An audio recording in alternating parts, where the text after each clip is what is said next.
They ignored her, every single one of them.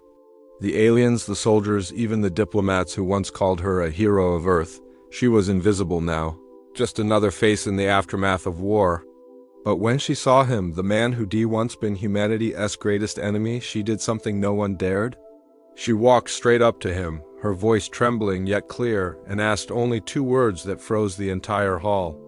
"Will me?" The universe fell silent. What she meant by those words changed everything. If that opening gave you chills, you're in the right place. This isn't just another sci-fi story, it's humanity's heartbeat echoing through the stars. Stick around, hit like if you felt that spark, and subscribe for more powerful HFY tales where humans do the impossible. Oh, and share this one with someone who believes courage still matters, even in a galaxy that's already forgotten what it means to be human. No one remembered her name anymore. Not really. The brass medals, the speeches, the headlines, all gone like smoke in the wind. Captain Jina Seo, the woman who led Earth's first defense fleet through the siege of Orion, now walked through the grand corridors of the galactic hall like a ghost. She had once stood on that same marble floor drenched in firelight and glory. Now the same aliens she'd saved walked past her without even a nod.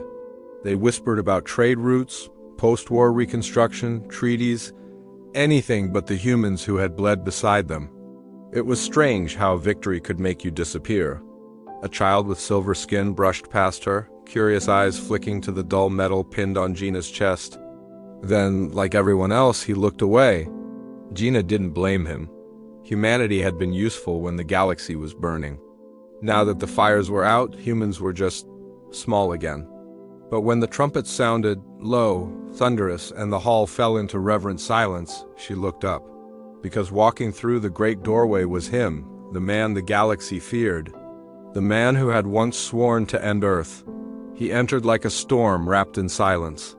Tall, armored, motionless, the once feared Warlord Korath of the Vesk Dominion. The alien who had turned half the Orion arm into cinders. The one who had personally ordered the strike on Sol. Now he walked with no guards. No weapon, only the mark of the summit branded on his wrist, the symbol of peace. Gina's chest tightened. She had seen that same man once, through the shattered hull of her command ship, his fleet burning behind him. She had watched him surrender, not to her but to something older and colder, exhaustion, and yet, why was he here? The summit was for victors and leaders, not relics of war. Every ambassador bowed as he passed. Every species that once fought him now treated him like a prophet of survival. Only the humans, or what was left of them, stood silent. Gina watched from the edge of the crowd. Her pulse matched the slow echo of his boots. She should have turned away.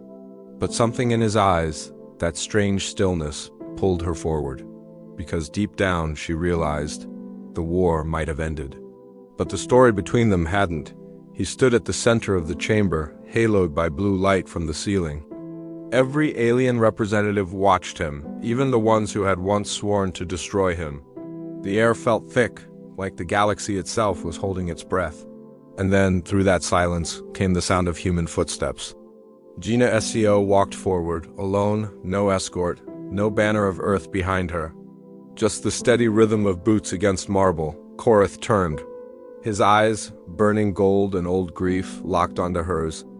A murmur rippled through the crowd. She had no right to approach him, not after what had happened, but Gina didn't stop. She stopped only when they were close enough for the universe to vanish between them. He stared down at her. "You survived?" he said quietly, his voice like iron dragged across stone. Gina exhaled. "You did too." A long pause. Then she looked him dead in the eye and asked, softly, clearly, impossibly, "Will me?" The words struck like lightning. The guards froze. The translators malfunctioned. The crowd murmured in confusion. Only Korath understood. And his expression, that flicker of shock, told the galaxy something had just shifted forever. The translators failed to explain it. To the aliens, "will me" was gibberish, a broken phrase, a linguistic error. But to every human who ever heard it, those words carried something ancient. Something sacred. It wasn't a proposal. It wasn't surrender. It was a vow.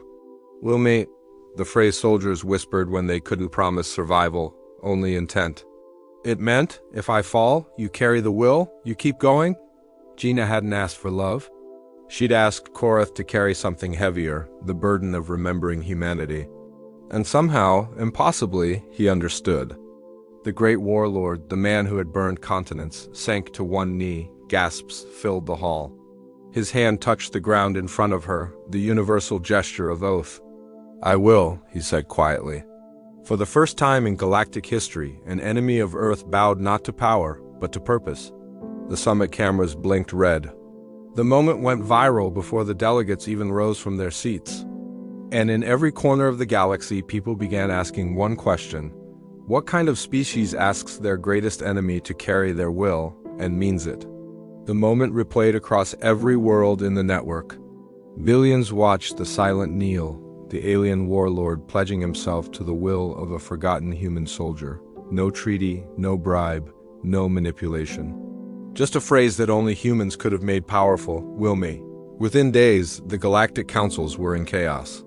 Some called it manipulation, others prophecy. But deep beneath the noise, something older stirred. Respect, fear, wonder. Because it wasn't strength that made humans dangerous. It was meaning. Where others fought for empire, humans fought for memory. For purpose for one another. Korath became the bridge between worlds, his armies disbanded and his voice echoing Jina's words through every system, and Jina Seo. She vanished once more, walking away from the summit without a word, her mission complete. But across the stars, the phrase began to spread. Soldiers whispered it before battle. Scientists engraved it on starship hulls. Civilians taught it to their children. It became more than language, it became legend. Because when the galaxy finally understood what Shidi asked that day, they realized humanity didn't want to be remembered for victory. We wanted to be remembered for will.